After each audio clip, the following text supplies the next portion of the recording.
Localization means for us is that whatever the local practices are, which is what we have been discussing in different sessions yesterday and today also, the local practices are, we just strengthen them. And how can we do that? We can do that only when we have best mind at the community level. Are they there? No. We more or less have distributors at the community level because they are not acknowledged, they are not paid, they are not respected. Their knowledge comes the lowest in the knowledge hierarchy. So anyone who can make movements elsewhere, they will make a movement. But when we talk about localization, that means sustaining, and Federico is going to talk a lot more about that. SCLR, supporting the initiatives of the community. Who will do that? This can be done by the people who are thinkers and philosophers, who can observe what is happening at the community and add value, facilitate that. And that's not there. So this is our localization 2.0. We change that and bring more respect and dignity to these frontline workers. And third point, and they'll stop because we have wonderful panel here. The third point is, Anthony is very expert, Olivier is very expert on these things, about risk-sharing framework at the global level. My personal observation is that most of the risk or security-related discussions at the global level is very confined to protected crises. It talks more about what to be done in Sudan or DRC or Syria, etc. But in our daily lives, we are exposed to so many risks. Dadu and Vimini are here. Whenever you go to a village, there is a risk. If nothing else, then extreme weather events. If there is a flood, there is an epidemic, pandemic, endemic, you are exposed to that. Our salary, next month's salary is not guaranteed because we live in a projectized world. No, if project has ended, so we don't have a guarantee of getting next month's salary. Forget about accident insurance cover. We don't have provident funds, etc., etc. So this localization 2.0 is trying to broaden this risk horizon, and we are advocating there are a lot more risks than just being in an area where next moment something can go wrong. Every moment when we frontline workers are in the field, there's a risk, and we are not mindful of that. This charter advocates about that. So that's our localization 2.0. With that, I stop here. And we disagree because disagreement is the best thing to learn. No? So over to you, Rajit. Thank you, Sam. Thank you very much for your candid observations and insights. This may leads to coming to the Federico. I mean, Federico, you are probably have already given some insight about you. But what this perception about you is that donors are not liberal into their budget development. They always ask you to cut corners, but you are the one who always motivate to improve the corners. You are the one who ensure that people at the ground level, at the bottom of the level, have the better conditions of working together. You unflinchingly becoming a donor side, acted like our side at the somebody at the local organization side. Why you are doing so though? Why you are doing this? It is something is agenda behind it. Something you want to prove it. What is the question? All right, thank you. Do you need me to stand up? Okay, great. Yeah, no, thank you for that. I wish I could take all the credit. No, but fundamentally, I think, at the Vitol Foundation, I will say, like, we have tried to systematize and really sort of consider how we can offer flexibility to our partners. Partly, this is sort of a mandate for us. I mean, it's kind of what we see as the value add of our capital. But also we sort of see it as the beyond the grant component of the service that we offer. Look, within our organizational overview, when we approach a partner and start to think about how a grant can be structured, we intentionally have a section of our organizational overview that looks at budget, but not budget from the sense of like use of resources, but really thinking about, has the partner thought about all of those other elements of programmatic budgets that don't often get pulled into neat budget lines. So, we actually have a series of check questions, one of which is, has staff well-being been considered in the budget? So as much as I think this is, for me, I think donors have a fundamental responsibility, not just to review an organization from the perspective of, their adherence to standards and compliance, etc., but also to think about how they are engaging with the staff. And I recognize that one element of that is flexible funding. Not everyone can give it, but there are other support structures that can be offered. One of the things that we also look at, and we have, and I think even Hai has used in this year, is something called the Risk Pool Alliance, which we've backed from its founding. It's essentially a pooled fund that recognizes that organizations face unexpected challenges that they simply can't plan for, that are outside of their control. And within our annual funding, we nominate partners to the Risk Pool Alliance, and then those partners have access to up to $50,000 to support discrete solutions that actually directly support or target the solution the problem that they faced. So the Risk Pool Alliance for us is a critical part of our work. We don't offer it to every partner. There are some partners who have the kind of overheads and the flexible capital, and in some cases endowments that would allow them to mitigate those or to invest in those solutions. But those that don't have access to the Risk Pool Alliance, and it can be used as many times as needed, because we do recognize that these things happen. The other thing that we have found quite phenomenal, I would say, in terms of uptake from our partners, has been the way that they've accessed healing trauma programs. We've had a series of regional events happen over the last few years through a partner of ours, and we've paid for staff from our partner organizations to go and spend time on learning with these programs, with things that they can take home and implement within their organization. Just this morning, I received an email overnight from a partner in Madagascar who said, we really need to follow up on this, and how can you support it? So these are sort of beyond the grant elements that I think donors need to be thinking about, particularly around connecting service providers that might not ever be on the radar of some of the partners. Maybe just a quick final word, if I can, around the SCLR stuff. It's great to push a community-led response model, but I would very much say that part of that brings a responsibility, because civilian-led response means that civilians need protection as much as humanitarians do. Look, there's no easy solution. You can't protect. You can't have a budget line that can support everyone with all of the elements on the Charter of Rights. But I started my presentation yesterday saying that international humanitarian law is slowly falling out the window, and I think the reality is that we need to sort of re-engage and collectively advocate to bring it and put it firmly back on the table, because that's the only basis to which civilians can be protected, and that's the only way that we can also maintain the Charter of Rights, not just for humanitarians who have contracts, but there are also those community members who are leading the responses in their own way. Thank you. Thank you very much, Federico, for your insight and live examples you have made it. Thank you very much. So now can I come to Ms. Tanya Wood? Ma'am, you are quite powerful person. You are leading the CTS Alliance. And you ensure that transparency and accountability has got some meaning into it. And bottom of heart, I appreciate it. But my question is that how do you see this charter supplementary as the CHS core commitments? And second is what gaps in the current humanitarian architecture makes Charter of Rights for frontline and community workers essential? You can add a few more questions in your mind if you want to, but I would love to have your response on these lines. Thank you.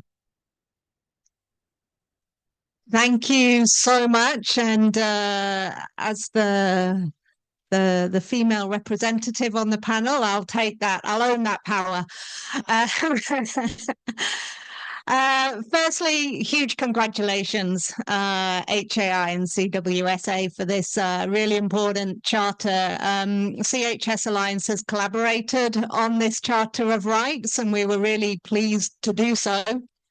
For three reasons. First, the people-centered nature of it. The core humanitarian standard is about accountability to people. This is about the frontline workers. And as we know, there's often so much integration between the people who are responding and the workers who work for them. That's the obvious one, the kind of people part. The second one, though, is, and huge kudos on this, I think it's about accountability. And obviously the CHS is a non-negotiable accountability framework. It's the commitments that have been made to people affected. And I really admire and respect how you've pushed this, not as this could be a nice to have, but I feel like the intent, you're really pushing that this has to happen. And I think we can all stand behind that. Then in terms, if you may, just overlap in terms of the mission of the two, and while we are keen to promote and work on this, as we really see it as an enabling framework to the core humanitarian standards. And I'm just going to use the chance to give you all your reminder of the CHS. Commitment for do no harm. And I think that's, and it's an odd thing to talk about, and I'm sure we'll hear that more when the amount of local aid actors who've been killed this year is just, when we talk about accountability, I think we've all got to stop and pause there. So, but commitment for is about do no harm, and a really profound push on deepened duty of care. And I think these elements around mental health care and psychological support are really at the heart of the CHS and come through very strongly in here, and particularly with the sort of longer term trauma that many of the frontline workers now live in. Commitment 5, complaints and feedback. And I think this is key. We've got to have, and there's a huge way to go on this, all of our organizations, on safe complaints. And I think until our frontline workers feel that they can use those complaint mechanisms, and maybe bringing in a bit more of the gender balance into there, the women in our organizations feel safe to report sexual harassment and abuse in organizations, we've still got a long way to go. Safety, security, and risk sharing. Again, when we look at the amount of the discrepancy in terms of who's lost their lives this year, there's a huge push in this charter for being able to enable those commitments around really who we're looking after in terms of safety and security. And I really appreciate the fact that you're pushing hard on just basic protection for the frontline staff. And then one that has been absolutely critical to a lot of the CHS is around commitment 9, when we talk about ethical use of resources, and we've still got such a discrepancy in terms of different compensation and salary lines, and the amount of unequal ethical response there around that, in particularly in many of the international organizations, really value this guide in terms of how much you've pushed. So maybe just in summary, I don't want to take too much time, I'll come back on anything, but I think if the CHS defines what quality aid should be, I really see the charter in really helping aid actors deliver on it. So thank you very much. Thank you very much. Well, back to you. Before I come to Eranda, let me go to Olivier. I think, Olivier, if you are hearing us, let me say you are becoming an epitome of resilience, as a human resilience. We're coming through the pain and agony and trauma and torture of the detention, working into the ground, because unless you have not gone through, you have not realized what does it mean. It's all good to talk in paper and theory and philosophy, but somebody has gone through it and come out and then talking about makes sense. So probably you have the sense, we are trying to catch it up. My question is, what inspires you, Olivier, to lead and establish the Protect Humanitarians? Or what I want to say is that just to want your story. Not long, but maybe in 5 or 8 minutes. Thank you very much. Well, thank you very much. First of all, to Sudhanshu and his team, and big congratulations, as was mentioned earlier, for pushing this charter through. I think there's so many studies that do not have concrete outcomes that we need to congratulate when after a really groundbreaking study you've pushed forward last year, you actually follow up on the recommendations and actually deliver on this charter. So first of all, a big congratulations to you. Thank you also for bringing us on this really brilliant panel. So, I mean, I think it's just maybe easy to say for me now. I think I was, looking in a way to highlight what are the risks in our sector. There was, I believe, and I still believe that there is a high need in our sector to not only focus on what we do, but on how we do it and on with whom we do it. And I think there I'm both, I would say, inspired because we see since we've started with Protect Humanitarians and we'll try to really document and push forward, I would say, stories of change. So those who are constructively and positively impacting that topic of staff care and caring for employees and volunteers. So there's some brilliant examples all around the world. The Charter of Rights is one of them. We're incredibly inspired by what we see, in contexts like Sudan, where it's an emergent topic, where Ukraine, where there's been, locally led duty of care minimum package. So there's a lot happening on the ground. So that's the positive. On the more concerned side, I can see that the more traditional organizations have a tendency, and we see this very concretely in our, I would say, little community, because we've started now a community of practice, which ties together most of the people engaged in staff care and social support to humanitarian workers, regardless of their organization or if they're independent or consultants or staff of NGOs. And we see that actually staff care is one of the budget lines that's been hit the hardest with the current funding crushes. So it's totally counter intuitive for us, but we really see that there's actually a huge capacity as well that potentially is getting lost in our sector. And I would say that maybe to highlight 3 points. One is that we really need these efforts to target the leadership of organizations. I think there needs still to be a change in mindset that, it takes courage to care, and that actually this is not an additional feature. Staff care and mental health or psychosocial support should not be just an additional feature in an organization, but actually should be something that impacts the individual. So the frontline staff, but also the team, how teams function and how the organization is being led.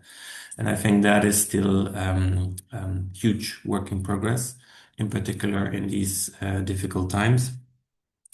And because, to say that humans are, the human and humanitarian, or the humanity component of our work is easy to say, but to give concrete examples of, on some of the organizations or individuals that we support, how can you expect that, when a colleague is, for example, wounded, and that the organization actually resorts to ad hoc support that is not necessarily systematized?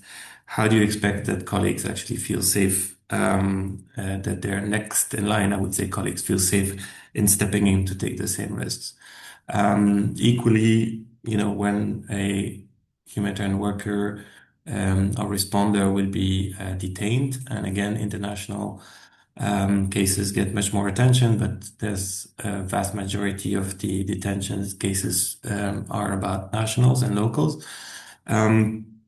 When we see the level of isolation that sometimes their families, but also their organizations are in, and that there is no collective or sector-wide solidarity in such cases, how do we actually expect staff to feel protected and valued? And I think these are very concrete examples from concrete cases on which we try to support. In how I think fundamentally our sector needs to go back to basics, which is, there's no humanitarian aid on the ground without people delivering it, feeling safe and protected and supported. And that, I'm a bit concerned that now I would say that the topic is one that has received more attention. And I think the Charter of Rights will continue to build on that.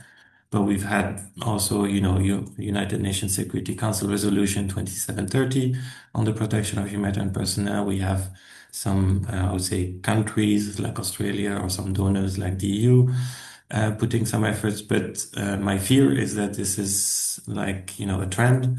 And that it might not be sustained. I think we as a sector need to acknowledge that civil society at large, but also humanitarian aid in particular, is under attack. That I think the threats that we're facing are there to stay, unfortunately. Linking again to what I think Federico mentioned about IHL at large, about the need to defend international humanitarian law, and to push the responsibility and the obligations of each states into both respecting and protecting humanitarian personnel. So I really see that, my second point was to say that I think the Charter of Rights for me is a continuum, in an effort where I see that there is a growing attention at, what happens to frontline workers, but we still do not have sufficiently, I believe, the voice of the people impacted. And I think that we need to maybe inspire ourselves indeed from how, giving voice and amplifying the voice of victims of, for example, sexual violence have changed radically the way that organizations have tackled that issue. And maybe giving, that's my hope, giving more voice to actually local frontline workers who have been impacted, might also create more awareness, not just at the field level, because that's where actually the need is the greatest, so they're the most aware, but also at the leadership and at the donor level, to make sure that basically we have that flexibility and we have that attention on this critical topic. Maybe I'll end here, but more than happy to follow up with points if you want. Much. A lot will come. I'm sure a lot of questions will come to Olivier in next round of discussion if we have a time. But before we have two important people to go. One is Mr. Eranda is sitting here, and there is Anthony Neal. I'll come to Eranda. You are the number person, you are the indicator person, but you also have the very good insight about how things will unfold. Because when we were developing the Charter of Rights, probably you were one of the few who read the Charter of Rights and gave the suggestions on each and every line. And we incorporated some of them could not so, but definitely we appreciate that. So based on that, my understanding is coming to you is that what kind of, if you see any kind of financial model available for Charter of Rights, or do you see as any sort of indicator-based solutions like can be given to Charter of Rights to establish the next level of architecture of Charter of Rights, something like that, climate and environment of IFRC doing that, or maybe CHS Alliance is doing that for the core commitments and all that. So what is your thought upon it? And based on that, we'll go forward. Thank you. Thank you, Rajiv. And yeah, just to start off saying again, congratulations, Rajiv, Nishant, Sudhanshu, and everyone at HI and others for pushing this through. As Olivier said, there are a lot of reports that come out that don't often see outcomes. So I think it's really good, and this is probably a really great opportunity to push this, particularly from a duty of care point of view to donors as well as intermediaries. Rajiv, since you said I'm the research data guy, I'm going to try and share a few facts and figures from some recent research that talks to some of the fundamental issues, but also to your point about can you have some indicators around this. So in Ukraine, NGO Resource Center, so local organization, has been doing annual localization progress review. So they did a baseline in 2023, and they've done 2 subsequent progress reviews. They just launched the most recent one last week.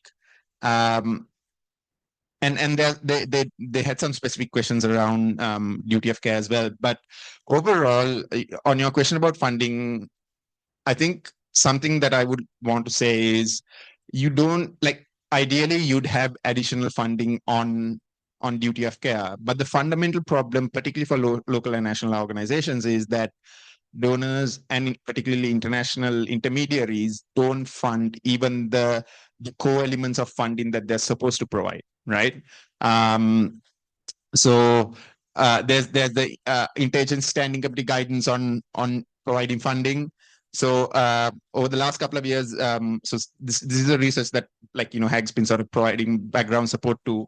The most recent study, they kept asking about so the survey responses was quite big. They had 300 plus survey responses. 240 almost of them are local or national Ukrainian organizations. They were asked whether they get admin support and support costs, right? So these are sort of, you'd assume this would be standard support. Only 28% of local national organizations said that they always get that, right? So which is, you can see a fundamental problem in how the system works and funds humanitarian work, right? I see all the local national organizations shaking their head saying because they've seen that. Overhead costs, only 11% said that they get, or they always get overhead costs. One of the more recent pieces of localization research that we're doing is in Vanuatu. In Vanuatu, we asked whether you get direct costs. Only 31% said they always get direct costs. That means to actually implement the program work, they don't even get the full funding that they need to, right? So that means local organizations are always running programs at a deficit. They don't get the money to do the work, to run the organization, pay their staff, and take care of their staff.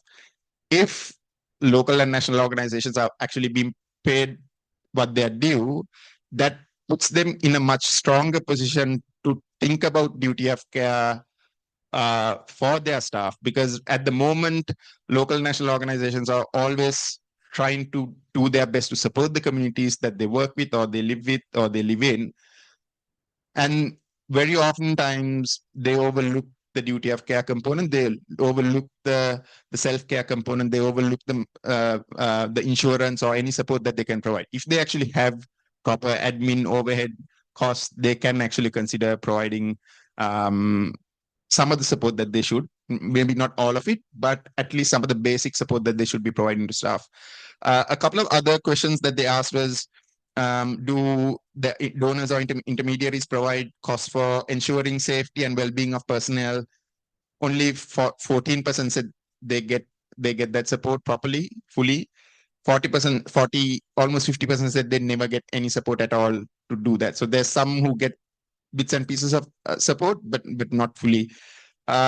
They also asked a few more questions around duty of care specifically. So does your, whether there is whether you get funds to provide health insurance? Only 6% said they get any support or any focus on insurance support for their staff out of 240 or 250 organizations, right? 56% said they don't get any support, anything related to staff safety or insurance or coverage. Psychosocial support and access to resources for psychological support. only 10% said that, because like, you'll have organizations, international organizations who have all these standards and processes, but that doesn't translate down to the implementing organizations and implementing partners who are always the frontline workers, right? So I think I think this is why it's so strongly linked to the localization discussion as well, is because there's a fundamental error in how the system works and funds local and values local and national actors and the work that they do. So I think that answers some of the questions around, can you have some indicators? Yes, you can. You can look at localization progress studies. You can look at how funding allocations are done. You can look at how much organizations are compensated for. Just in terms of models and approaches, maybe a few references.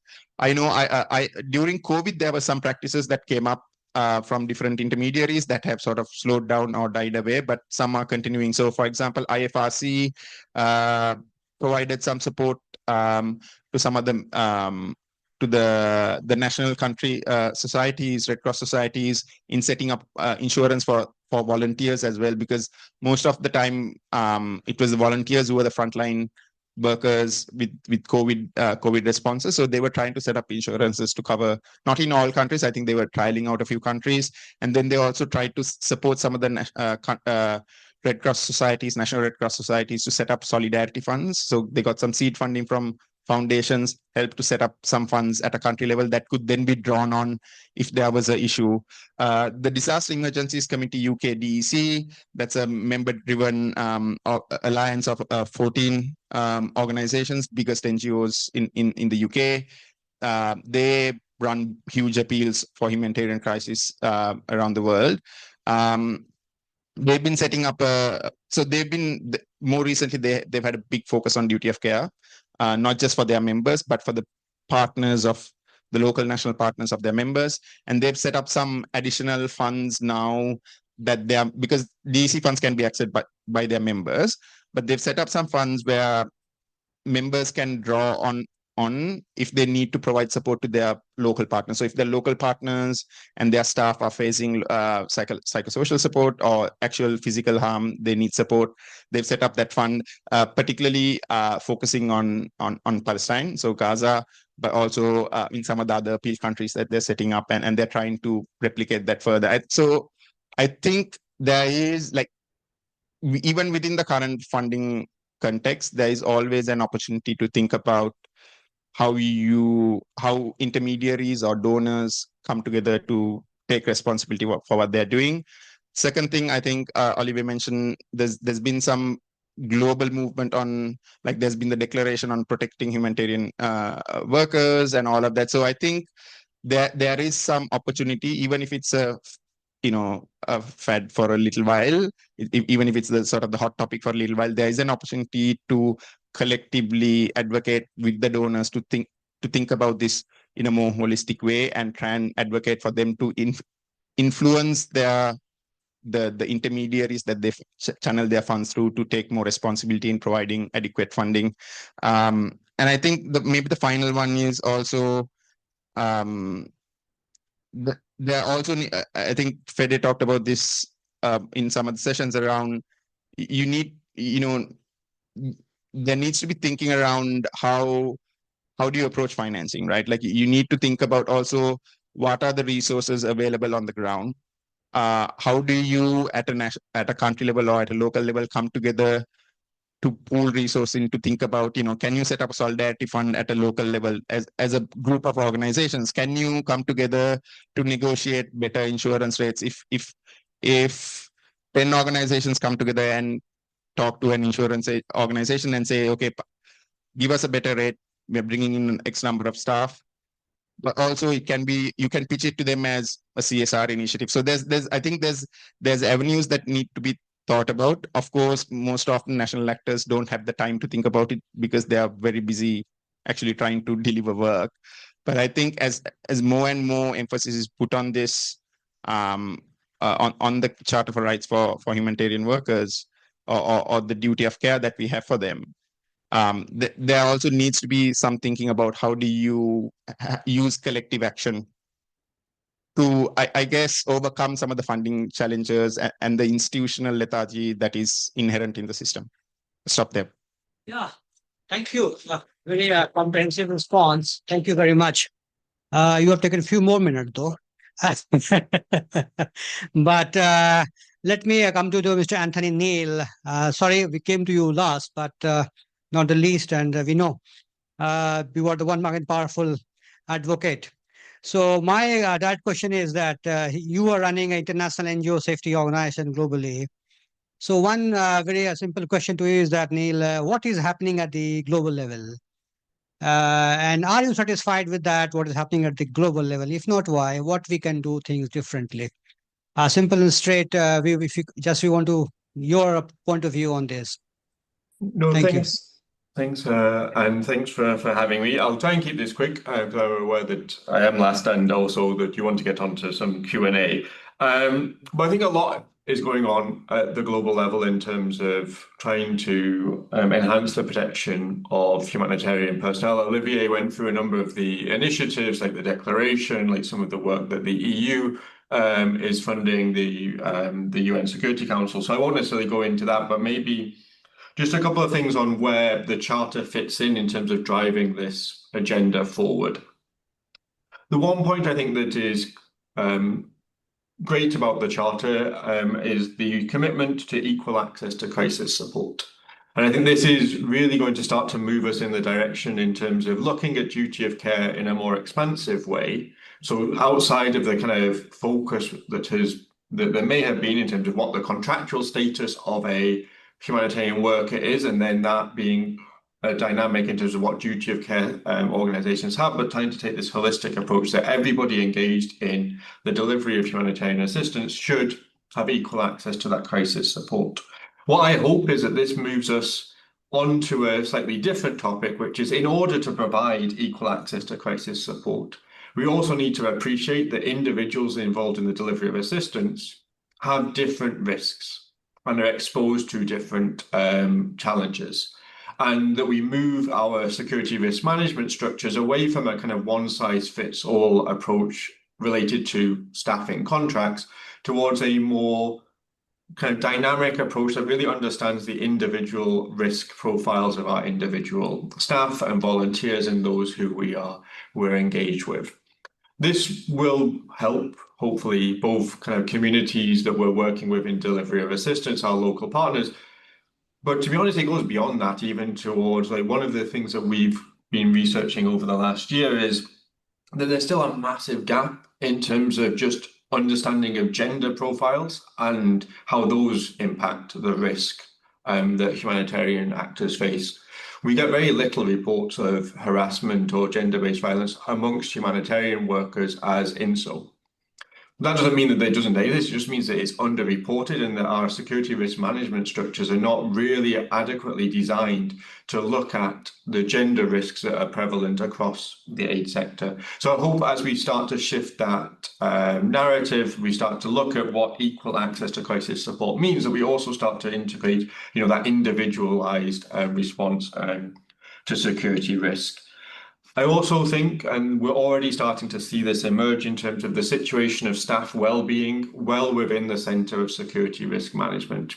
And maybe kind of a shout out to a different security actor, but GISF, the Global Interagency Security Forum, has produced a helpful guide on NGO security budgeting.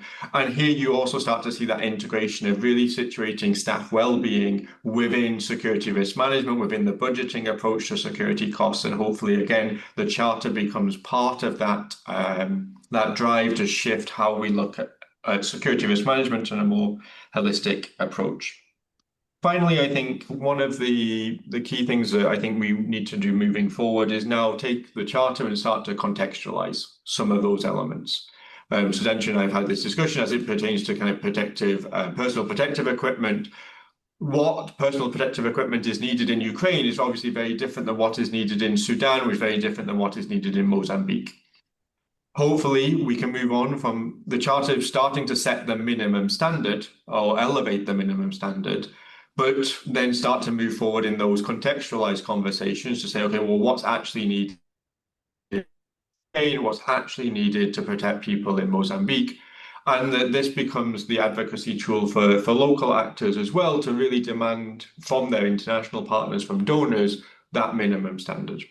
Finally, maybe the last point, which is something that's maybe close to INSO at the moment, is I think it's been really helpful to recognise the increasing need for legal support for humanitarian workers.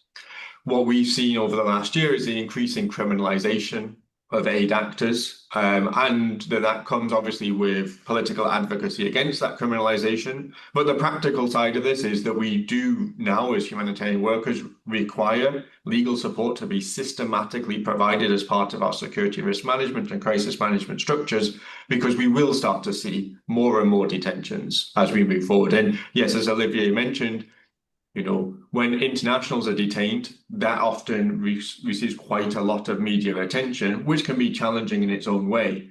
But the number of national staff who are detained regularly is increasing day by day without the same level of international legal support that is often available, or diplomatic support that's often available to international staff.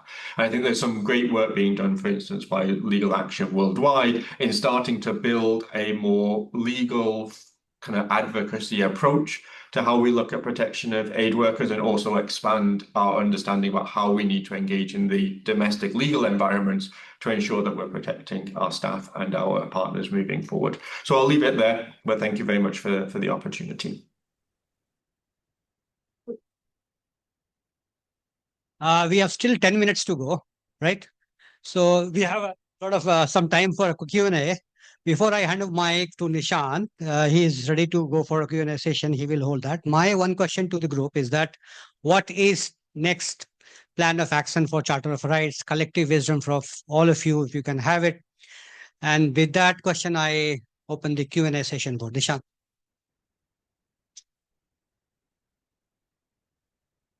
Thank you so much to all the panelists. I think your opinions, perspectives, experience, and the inputs that you give towards this Charter of Rights has actually made it turn into a document that is going to keep evolving, keep learning from ground experiences of frontline workers, and trying to incorporate as many realistic and achievable expectations as it possibly can. I would like to open the floor to anybody in this room who is a frontline worker or has worked with a frontline worker and wants to ask some questions or give their opinions. Yeah. Thank you. I don't have a question, but I have a comment to offer, and I really appreciate this. My name is Raman. I work with Oxfam, and thank you, Sudhanshu, for this wonderful work and sharing the charter.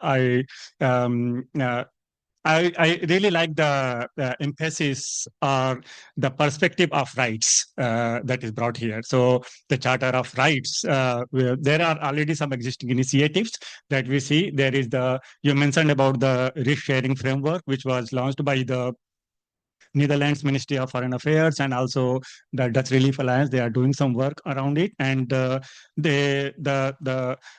risk to humanitarian workers is already a part of that initiative, but not from the perspective of rights that you are presenting.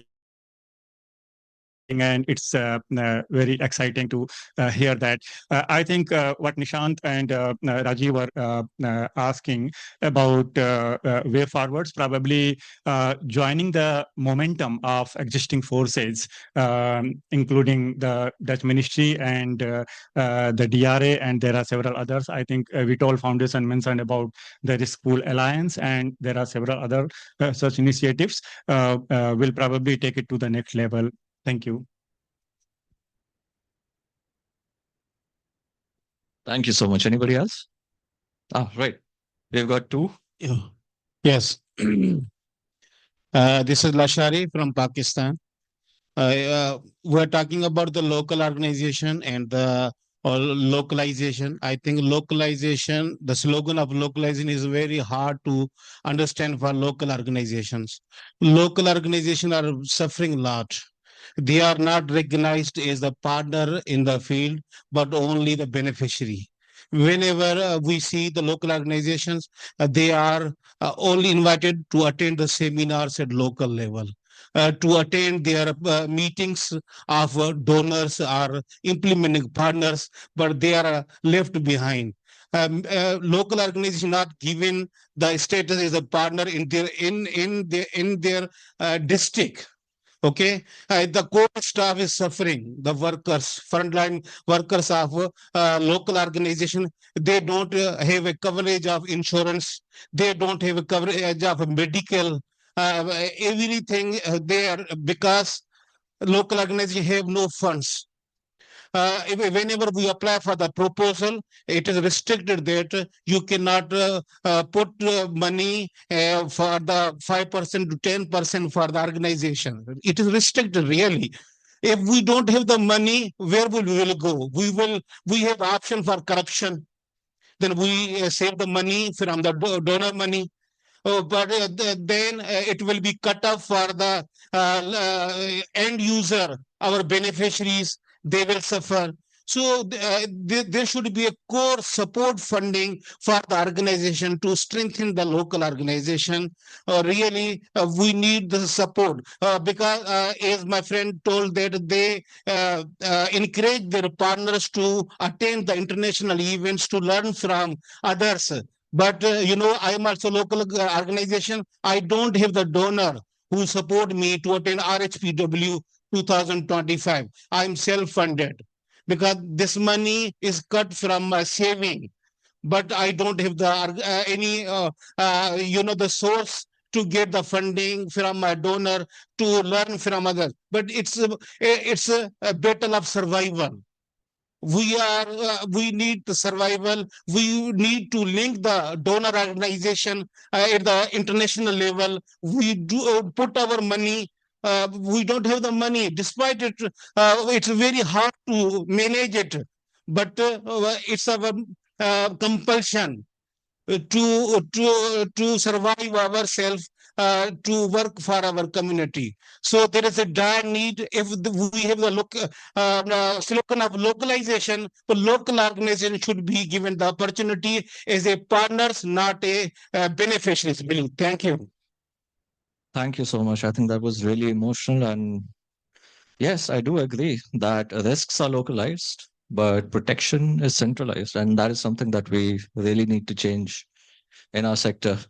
I would like to pass the mic to Nanette. She had to say something. Yeah. Thank you, Nishan. Yeah, thank you very much, Sudhanshu. Hi, Marvin, for the CWSA and all the partners for really pushing this one. Yeah, I would like to just share my thoughts. This is really like putting a rights-based lens on the localization advocacy. We have been saying localization is not only about shifting more money to the locals.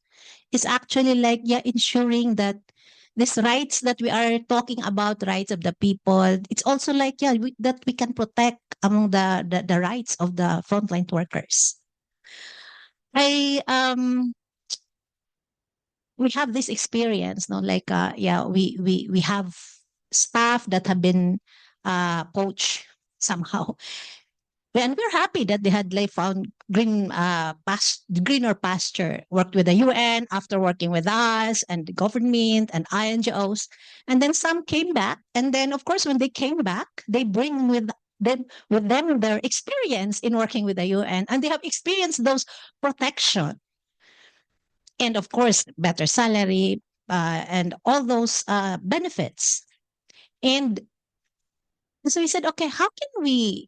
Of course, they know that we could not offer that, but also it's the sharing that despite the huge and difference in terms of benefits, protection, etc., they also share the huge difference in terms of load of work. And in fact, based on their experience, the load of work of locals is just so huge compared to those working in the international sector. 8 to 5 work, 5 days, but for the local actors, usually it's even 24 hours sometimes. And we are not even talking about benefits. we are actually like most local actors are really like delivering work beyond what they are even paid for. How much more like demanding for insurance, etc. So many of the organizations, the numbers that Eranda has been, and I would say if we go more local, more, I think the situation is even more gloomy. I could remember smaller organization where we're better off, a co-web, I would say. But in a network, our partners on the ground is even more like that condition when they said they have to even save the salary of one to be able to share with other workers because their project has to end, and but the commitment is there to continue the work. Voluntary service is very normal, I would say, among the local actors. And it's because it's not about, like I would say, for local actors in this like more than 3 decades of work, I see actually so many work in the sector. It's not because they really see this as a job, but they see like more passion to serve the community. But I think along the process, this kind of passion has kind of become also exploited somehow, no? With the subcontracting, like many of this relationship between the international and the local in the subcontracting, but then locals don't have other option. They just take it because they don't have other alternative. Actually, when we I can remember one time we said we really have to have this push for community-led action. We have to propose for this. We have to advocate for this. And then one local actor said, but our partner don't support it. They do not easily support for flexible funding. But I said, then we can really have to do it. They said, what can we do? What can we do if this is their framework? And we don't have also other option but to take it. That's the reality on the ground. And this advocacy for Charter of Rights is even farther. And I really hope that this kind of advocacy will really be heard by the power holders, because as I don't believe that there would be local organization who won't support this. But I think the challenge is how can we really make those in the sector, those who have the powers of the purse, of the resources, will really see the importance of ensuring the protection of the rights and seeing the localization as a rights-based framework. And it's not just mainly actually seeing localization as shifting more resources, but shifting power with the local actors being protected, the rights protected, as well as and seeing their important role also of protecting the rights of the people. Thank you very much. Thank you so much, Nanette, for reiterating that the decommodification of aid is a vital need during this time in a poly crisis than ever before. Sorry. I'm going to pass the mic to Mr. Oli. Could you please introduce yourself and make a statement? Thank you. Just a quick comment because we are running out of time. Hello, everyone. My name is Khargasen Oli. I represent INSO from Nepal in ADR and Exco. Thank you, panelists, and thank you, Sudhamsuji, Rajivji, for this very important discourse, actually. Sometimes what I feel is, the process itself is very important sometimes, more than outcomes. And if there is outcome, that is added value. So in this particular case, what I see is, there are certain instruments in international humanitarian law. There are like health and safety protocols, principles, frameworks, guidelines. There can be other documents, guiding documents. But again, this document is, as I feel, this is one of the very explicit document, explicit instrument to address these issues what we discussed here.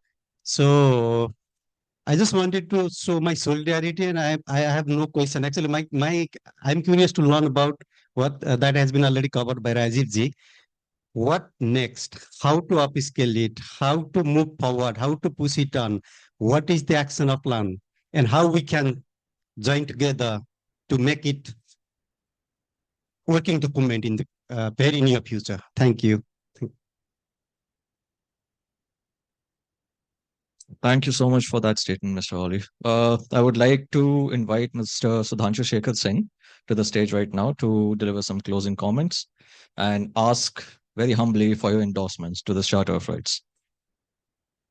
Thank you very much. So there were no questions, the comments. So we don't need to go back to our panel members to answer. And we have also run out of time. So I don't think we have time. So we are just 1 minute away from. So we'll have to close. And before we close, as a senior from High, we are not a hierarchical organization, but I am the oldest in High.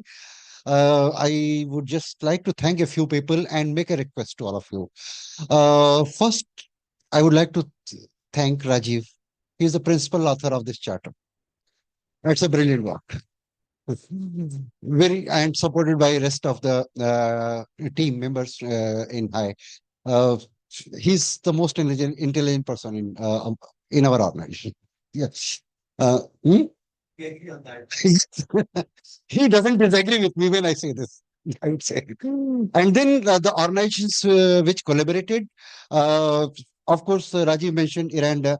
You made really very brilliant comments on that, and Tanya. Throughout, you accompanied us. When I traveled to Geneva, we sat and you went point by point where you would like to see some changes. And on the screen, if we still have Olivier and Anthony. Olivier from Protect Humanitarians and Anthony Neal from International NGO Security Forum. Both accompanied us throughout this process, made comments whenever we convened meetings. They were part of the meetings and provided inputs.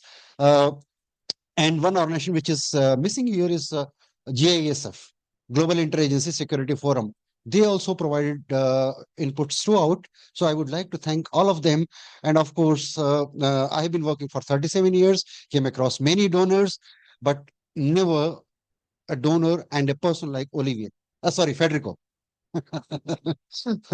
He's just remarkable. So thank you very much to all of you and my colleagues in High.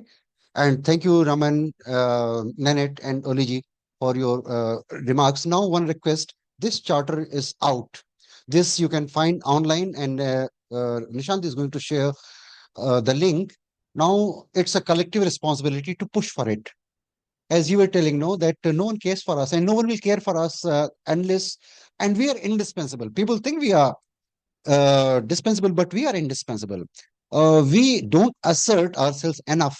Now it's the time that we go. So far, this charter has been endorsed by 55 organizations from different countries. We have to make it a movement to invite more organizations. And I will request Federico to bring some corporate donors to endorse this charter. It's not only endorsing, it's just working on whatever is recommended there constantly. We are not going to change the scenario tomorrow, but let's start tomorrow for the betterment of those who do the most difficult job but remain neglected. With that, I thank all of you for being here at this time, and let's start our journey of charter now. Thank you very much.